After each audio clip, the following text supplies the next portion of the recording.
The letter that changed everything. Jackson Hayes stared at the cream-colored envelope on his mahogany desk. The gold embossing caught the afternoon sunlight streaming through his office windows on the 40th floor.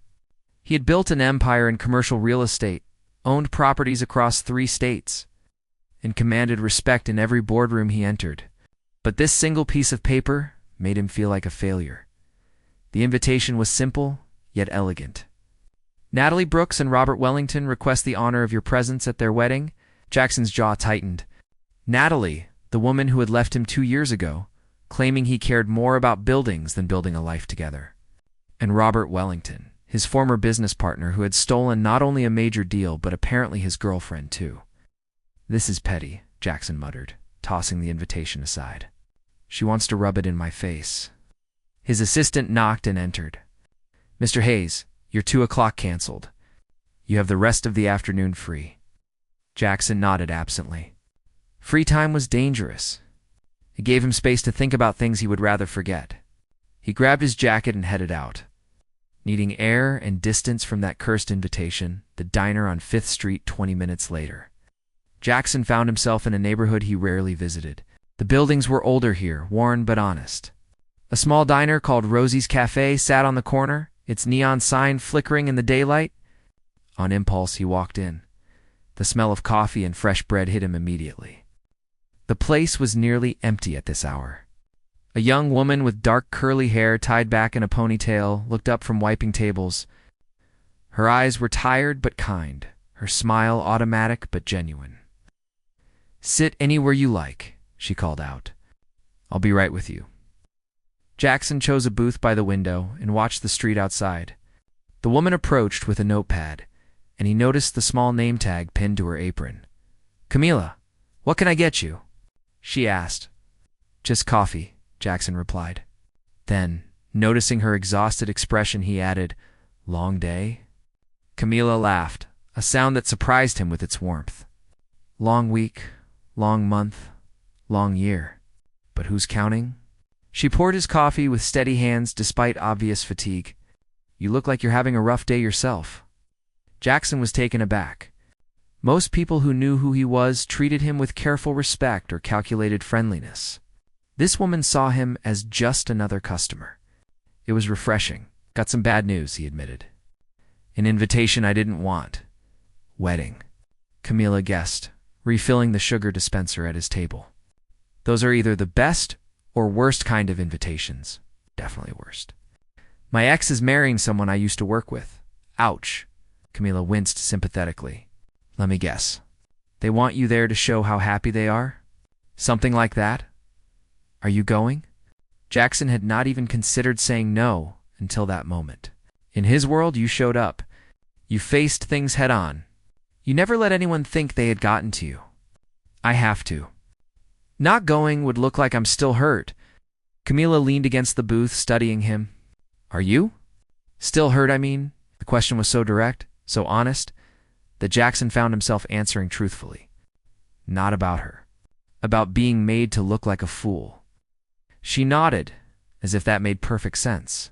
Pride hurts worse than heartbreak sometimes. An unexpected connection over the next hour, Jackson found himself staying much longer than intended. Camila brought him a slice of apple pie without asking, saying he looked like he needed it. Between serving the few other customers, she stopped by his booth, and they talked. He learned she was working 3 jobs to pay for her father's medical treatments. Her dad had suffered a stroke 6 months ago and needed surgery the insurance would not fully cover. She was 26, had dropped out of college to work, and carried the weight of her family on her shoulders without complaint. Why are you telling me all this? Jackson asked, not unkindly. You don't know me, Camila shrugged. Sometimes it's easier to talk to strangers. Besides, you look like you needed to stop thinking about your own problems for a minute. She was right. For the first time all day, Jackson had not been obsessing over that invitation. How much do you need? He found himself asking. For your father's surgery? Camila's expression closed off immediately. I wasn't asking for anything. I know. I'm offering. Why would you do that? Jackson leaned forward. An idea was forming in his mind, wild and possibly brilliant. Because I need something too. A favor. Camila crossed her arms, suspicious now. What kind of favor? Come with me to that wedding. As my date? The proposal, the words hung in the air between them. Camila stared at him as if he had lost his mind. Maybe he had. You want me to pretend to be your girlfriend? She asked slowly. Just for one night. We show up, we make it clear I've moved on, and then we go our separate ways. That's insane. Maybe, but your father needs surgery, and I need to save face. We both get something we need. Camila sat down across from him, which he took as a good sign. How much are we talking about? How much does the surgery cost? With all the follow-up care and rehabilitation, about $80,000. Jackson did not even blink. Done. One night, $80,000. It's crazy money for a fake date, not if it works. Jackson pulled out his phone and showed her a photo from a charity event. Natalie was there, dripping in diamonds, looking perfect. She wants to hurt me by showing how well she's doing. I want to show her I don't care. You help me do that, and your father gets his surgery. Camila bit her lip, clearly torn. Jackson could see the war in her eyes between pride and necessity, between what she wanted to do and what she needed to do. Why me? She finally asked. You could hire a model, an actress. Because you're real, Jackson said simply. Everyone in that room will be fake, playing roles, saying what they think they should say. You'd stand out just by being yourself. I don't know anything about your world. You don't need to. Just be honest. Be you. That's all I'm asking. Camila looked down at her worn shoes, her simple uniform, the life she was living that was so far from his. Then she looked at the phone on the table, probably thinking about her father lying in a hospital bed. Okay, she said quietly. I'll do it. For my dad? Jackson extended his hand across the table. We have a deal then. Camila shook his hand, her grip firm despite her small stature. One night, then we're done. One night, Jackson agreed. Neither of them realized that some deals change everything. Some nights last much longer than expected. The makeover 5 days before the wedding, Jackson sent a car to pick up Camila from her apartment. She had never been in a luxury vehicle before, and the leather seats felt foreign against her jeans. The driver took her to an exclusive boutique in the heart of downtown, where a team of stylists waited. Mr. Hayes sent us your measurements, a woman named Diane said cheerfully. We have several options for you to try. Camila stood awkwardly as they brought out dress after dress. Each one cost more than she made in 6 months. She wanted to refuse to say this was all too much, but she had made a promise. Her father's surgery was scheduled for the week after the wedding. She could endure one uncomfortable night for his health. The dress they finally chose was midnight blue, elegant but not flashy. It hugged her curves without being inappropriate, and the fabric felt like water against her skin. When Camila looked in the mirror, she barely recognized herself. You look stunning, Diane said warmly. Mr. Hayes has excellent taste. Camila doubted Jackson had chosen the dress himself, but she appreciated the sentiment. They moved on to shoes, jewelry, and finally her hair and makeup. By the time they finished, Camila felt like a different person entirely. Jackson arrived just as they were putting the finishing touches on her look. He stopped in the doorway of the boutique, his expression unreadable. Is it okay? Camila asked, suddenly nervous. You look incredible, Jackson said softly. I mean it. Something in his voice made her heart skip. This was just business, she reminded herself. Just one night, the grand entrance, the wedding was held at the Riverside Country Club, a sprawling estate that reeked of old money and older traditions. Jackson's hand rested lightly on the small of Camila's back as they walked up the stone steps. She could feel eyes turning toward them, whispers starting like wildfire. Remember, Jackson murmured near her ear, we've been dating for 4 months. We met at a charity auction, right? Camila whispered back. And I work in education consulting. Perfect. The ceremony was held in a garden overlooking the river. White roses covered every available surface, and a string quartet played softly. Jackson led Camila to seats on the groom's side, and she noticed the way people stared. Some looked curious, others judgmental, a few openly hostile. But they're wondering who you are, Jackson explained quietly. They're wondering what I'm doing here, Camila corrected. She could feel the weight of their scrutiny. The way they assessed her dress, her jewelry, trying to place her in their social hierarchy. Then Natalie appeared at the end of the aisle, and Camila understood everything. The woman was breathtaking in a designer gown that probably cost more than a car. Her blonde hair was styled in perfect waves, her makeup flawless. She glided down the aisle with practiced grace, but her eyes found Jackson in the crowd. For just a moment, her perfect smile faltered. Camila felt Jackson tense beside her. Without thinking, she reached over and took his hand, threading her fingers through his. He looked at her in surprise, then squeezed gently. To anyone watching, they looked like a couple in love. Playing the part, the reception was held in the club's grand ballroom. Crystal chandeliers sparkled overhead and champagne flowed freely. Camila felt out of place among women in jewelry that cost more than her apartment and men discussing stock portfolios in yacht clubs. "Stay close to me," Jackson said, keeping her hand in his. "I'll handle the conversations." But Camila quickly discovered she did not need as much help as she thought. When Jackson introduced her to his associates, she found that honesty worked better than any lie. When someone asked about her work, she spoke about her experience tutoring kids at the community center. When they asked about her family, she talked about her father's strong work ethic and her mother's kindness. "She's refreshing," one older woman said to Jackson, loud enough for Camila to hear. "Not like the usual crowd." Jackson smiled. "That's why I love her." The words were part of the act, Camila knew, but they still made her stomach flip. Robert Wellington. The groom approached them with Natalie on his arm.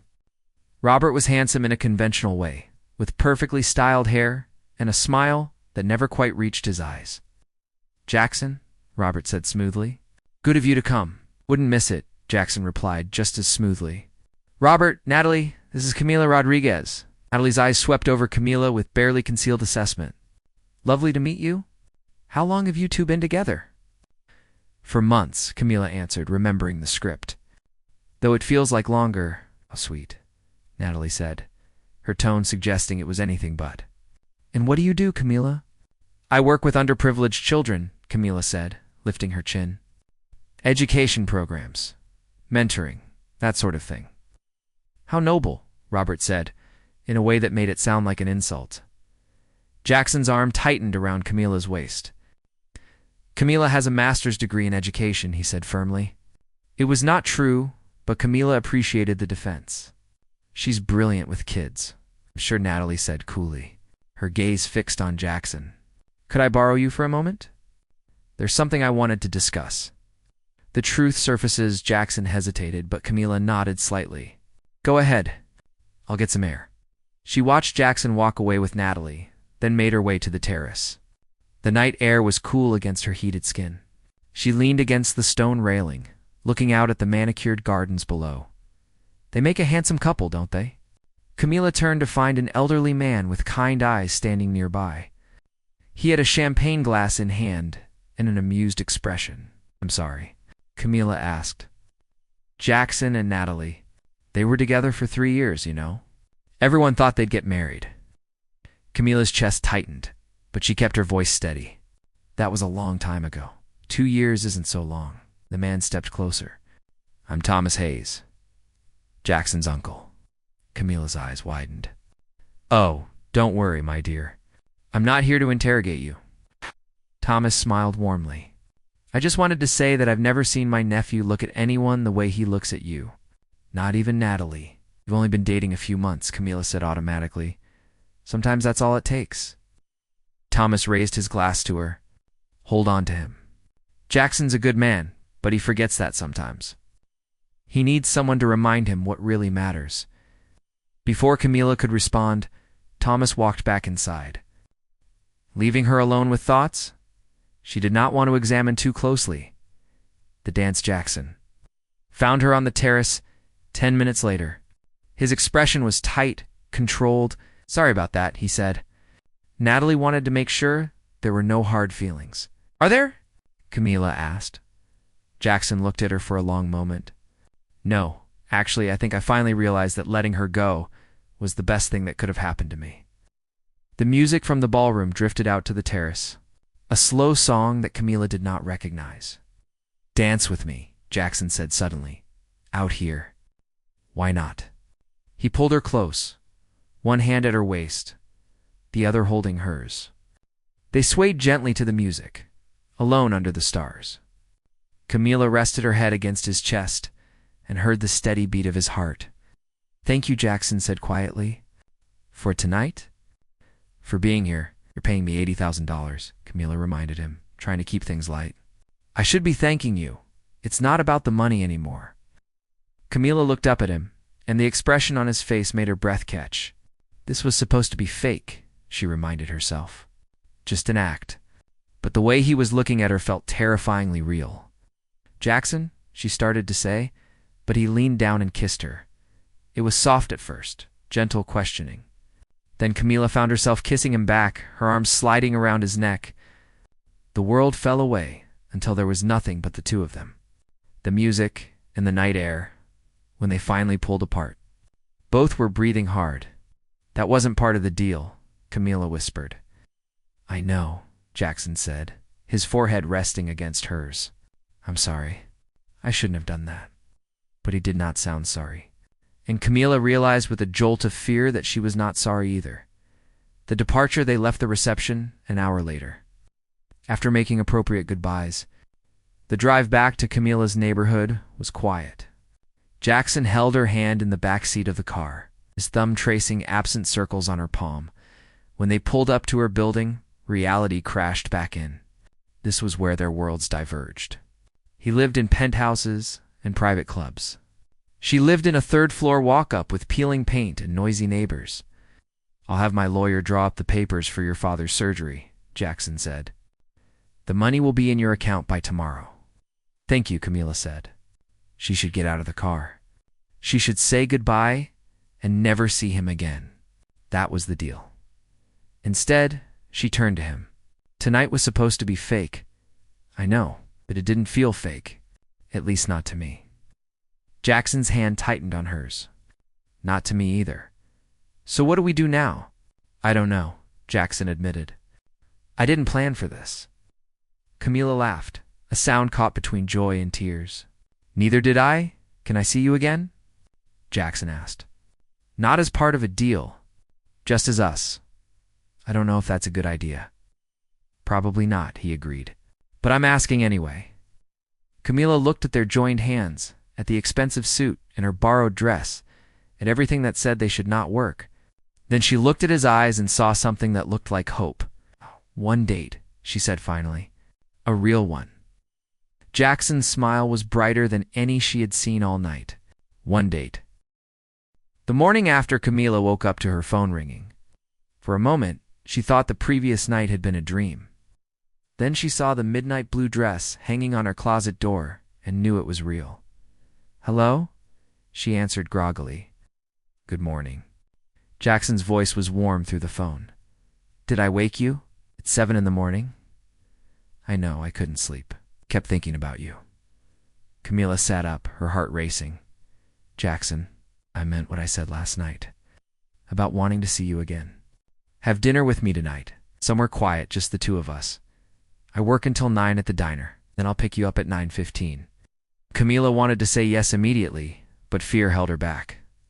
"This is crazy. Barely know each other. We come from completely different worlds." "So we'll get to know each other," Jackson said simply. "And I don't care about different worlds. I care about how I feel when I'm with you." "How do you feel?" "Like I can breathe for the first time in years." The honesty in his voice broke down her defenses. "Okay, dinner tonight.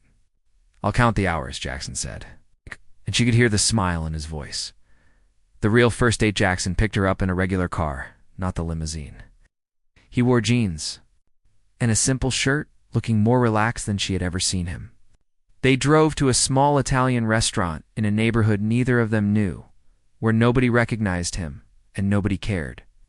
"This is nice," Camila said, looking around at the checkered tablecloths and candles and wine bottles. "I wanted something real," Jackson explained. "Not some fancy place where we have to watch what we say." Over pasta and wine, they talked for hours. Jackson told her about growing up poor, about his mother working 3 jobs to keep them afloat, about his determination to build something that would give them security. Camila shared her own story of struggle, of dreams deferred, of the weight of responsibility she carried. "I never told Natalie about my childhood," Jackson admitted. "She knew the successful version of me, but the scared kid who used to wonder if we'd have enough food. She never met him." "Why tell me?" Camila asked. "Because you already know what it's like. You don't need explanations." They walked through the city after dinner, hand in hand, talking about everything and nothing. When Jackson kissed her goodnight outside her building, it felt different from the kiss at the wedding.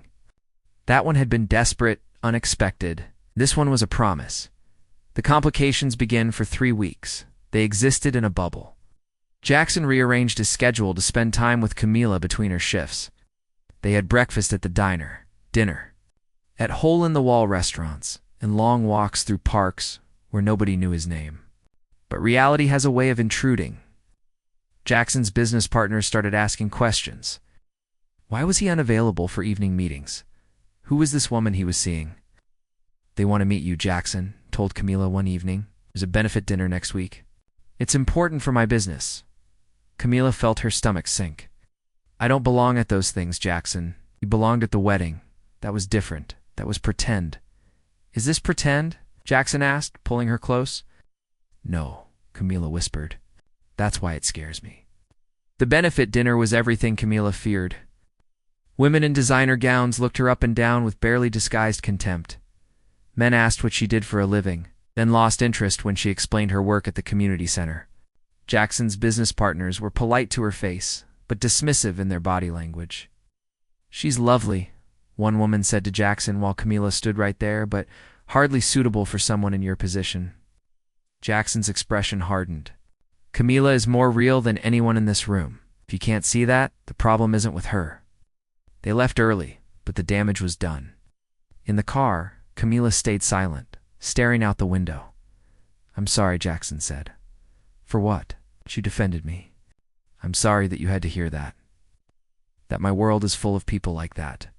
"It's not just your world," Camila said tiredly. "I get judgment at the diner too. People who know I'm seeing you, who think I'm after your money. What people think doesn't matter." "Doesn't it?" Camila turned to him. "Because it feels like everywhere we go, we have to prove something. To your friends that I'm good enough, to my friends that you're not using me. When do we just get to be us?" Jackson had no answer. The breaking point. Camila's father had his surgery, and the recovery went well. Jackson visited him in the hospital, bringing flowers and books. Her father liked him immediately, which somehow made everything harder. "He's a good man," her father said one afternoon while Jackson was getting coffee. "But honey, are you sure about this? What do you mean? See how hard you're trying to fit into his life? You're changing yourself." "I'm not," Camila protested. "You stopped eating at the diner where you work. You're embarrassed of it." "I'm not embarrassed. And why haven't you invited Jackson to our Sunday family dinner?" Camila had no answer. The truth was, she was ashamed of her tiny apartment, her loud cousins, the simple meals they shared. She had been trying to be someone worthy of Jackson's world, and in doing so, she had started to lose herself. That night, she called Jackson. "We need to talk." They met at the park where they had walked on their first real date. The trees were changing colors now, autumn settling in. "I can't do this anymore," Camila said without preamble. Jackson's face went pale. "What are you talking about? I'm trying to be someone I'm not. I'm embarrassed of my life, of where I come from." "That's not me, Jackson. That's not who I want to be. I never asked you to change. You didn't have to ask. Your world demands it." Camila's voice broke. "I love you. I think I fell in love with you that first night at the wedding. But I can't keep pretending that our different worlds don't matter. So what are you saying?" "I'm saying that maybe the deal we made was all we were supposed to be. One night, then done." The choice. Jackson stood frozen, watching the woman he loved walk away. Every instinct told him to chase after her, to argue, to fix this. But her father's words echoed in his mind. She was changing herself to fit into his world. He had fallen in love with Camila precisely because she was real, honest, unimpressed by wealth and status. And now that very quality was being eroded by their relationship. The irony was crushing. For 3 days, Jackson threw himself into work. He attended meetings, closed deals, and pretended everything was fine. But his Uncle Thomas saw through it. "You're miserable," Thomas said bluntly over lunch. "I'm fine. You're in love with that girl, and you let her go. She left me, 'cause she thought she had to change for you." "Did you ever tell her she didn't?" "I told her I loved her as she was." "With words," Thomas said. "But did you show her? Did you bring her into your real life? Not just fancy dinners and benefits? Did you meet her family, see her world, let her know that you value it as much as your own?" Jackson realized with a sinking feeling that he had not. He had been so focused on making Camila comfortable in his world that he had never truly stepped into hers. That Sunday, Jackson did something he had never done before. He showed up unannounced at Camila's family dinner. He found her address through the hospital records from her father's surgery. When Camila opened the door and saw him standing there with flowers and a bottle of wine, her eyes widened. "What are you doing here?"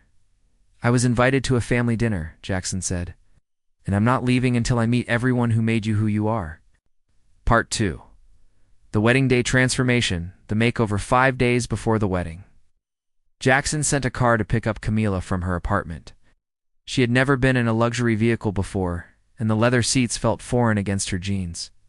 The driver took her to an exclusive boutique in the heart of downtown, where a team of stylists waited. "Mr. Hayes sent us your measurements," a woman named Diane said cheerfully. "We have several options for you to try." Camila stood awkwardly as they brought out dress after dress. Each one cost more than she made in 6 months. She wanted to refuse. To say this was all too much, but she had made a promise. Her father's surgery was scheduled for the week after the wedding. She could endure one uncomfortable night for his health. The dress they finally chose was midnight blue. Elegant, but not flashy. Hugged her curves without being inappropriate, and the fabric felt like water against her skin. When Camila looked in the mirror, she barely recognized herself. "You look stunning," Diane said warmly. "Mr. Hayes has excellent taste." Camila doubted Jackson had chosen the dress himself, but she appreciated the sentiment. They moved on to shoes, jewelry, and finally her hair and makeup. By the time they finished, Camila felt like a different person entirely. Jackson arrived just as they were putting the finishing touches on her look. He stopped in the doorway of the boutique, his expression unreadable. "Is it okay?" Camila asked, suddenly nervous. "You look incredible," Jackson said softly. "I mean it." Something in his voice made her heart skip. This was just business, she reminded herself. Just one night. The grand entrance the wedding was held at the Riverside Country Club, a sprawling estate that reeked of old money and older traditions. Jackson's hand rested lightly on the small of Camila's back as they walked up the stone steps. She could feel eyes turning toward them, whispers starting like wildfire. "Remember," Jackson murmured near her ear, "we've been dating for 4 months. We met at a charity auction.